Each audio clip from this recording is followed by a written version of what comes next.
My name is Gina Brown, and I am a woman living with HIV. April 4th, 1994, I was diagnosed while pregnant with my daughter. And I have to tell you, taking that test was the best thing I've ever done. It allowed two great things to happen. It allowed me to have a negative child, and it also allows me to be here. Had I not gotten tested, I would have known my status and I could have gotten sick. And once we get sick, we know where that leads us. In getting my diagnosis, I met a nurse who turned out to be an angel in my life. And she told me if I did three things, I could be here. She told me to attend all of my medical appointments, to take any medication that was prescribed to me exactly how prescribed, and to learn everything I could about HIV. 20 years later, that's the things I tell people when I'm sitting down with them to talk to them. As someone who does public speaking, I always tell the audience it's not knowing your HIV status that can kill you, it's the not knowing. If you're HIV positive, there are things you can do. It's not a death sentence, it does change your life, but sometimes it changes it for the better. Before my diagnosis, I was an eighth grade dropout. I was a single mother, working minimum wage jobs, and then I became HIV infected, knew my status, started working as a peer advocate at a agency here in New Orleans. After Katrina, decided that I wanted to go to school.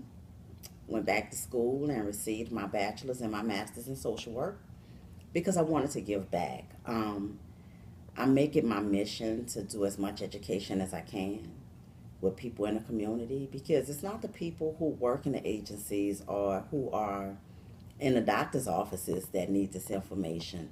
More than anything, it's the community people. It's the people who all they have are the myths and different things they hear on the street. So first thing we do is we go out and we, break those myths down. We tell people how you become infected with HIV. Another thing we do as a community of HIV positive people is we try to go out and tell our stories because we know that someone somewhere needs to hear exactly what we're saying. HIV is a scary thing. I understand that, but it's not the end of the world. If you have your diagnosis and you want to stay healthy, you have got to do certain things. You've got to go to the doctor.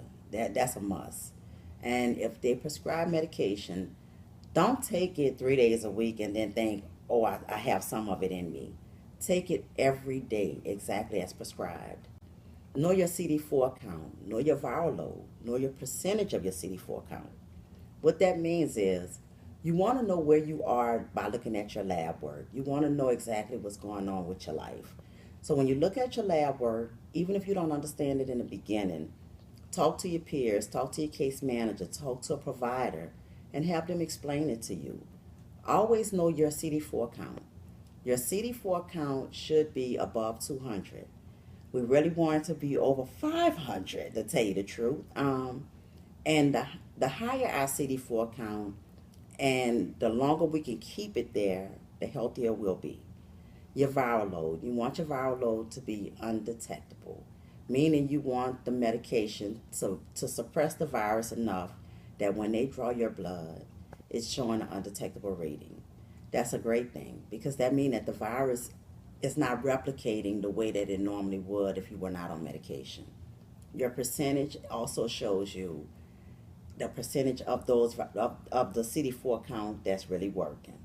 So you want to know all of those things. Another thing that I think is important that we find out about when we're HIV positive is our cholesterol. You know, as I'm aging, hate to say that, but I am. As I'm aging, there are things that's going to happen in my body just from the progression of getting older. And sometimes our cholesterol can get a little high. We want to make sure we stay up on that. As a black woman, I want to make sure that I don't have hypertension or high blood pressure. Because as a black person, my chance of getting kidney disease is already a little higher than anybody else's. So I have to make sure I watch those things. Another thing I would tell someone who's newly diagnosed, until you're comfortable with your diagnosis, don't go out and tell everybody. And I'll tell you why. Once you put your story out there, once you put your truth out there, you cannot take it back. So you want to make sure that you're comfortable with your HIV status. You can talk to your case manager, you talk to your provider, talk to the peer advocates. You can even talk to your friends about HIV without disclosing your status to them. But to your case manager peers, and the providers, let us know what's going on with you. If you're in a relationship and you're afraid to tell your partner, there's something called partner notification. Well, where they take it out of your hands. It's not as scary as it sounds. They'll call your partner or call whoever you give the name of, and they'll say someone you had intimate contact with in the past has tested positive for an STD. There's no reason for us to be HIV positive and not be in care. There are clinics all over the city. There are private doctors that are taking Medicaid and private insurance to see you with HIV. Get in care and stay in care. It's scary. It's a little heavy at times, but it's worth it. And I was diagnosed. I just wanted to see my daughter graduate from kindergarten.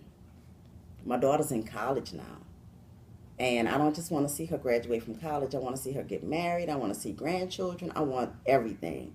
As a matter of fact, I have made up my mind. I'm going to die at 86 instead of 48. I would encourage anybody who is HIV positive, newly diagnosed, join a support group. Get around like-minded people who are trying to find an answer to this thing or which way to go.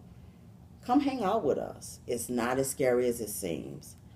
There are a lot of places we can go for help. There are a lot of agencies that have great staff. I've worked at basically all of them, so I know firsthand the staff that's there. Get involved in your care. Stay involved in your care, and you can be here.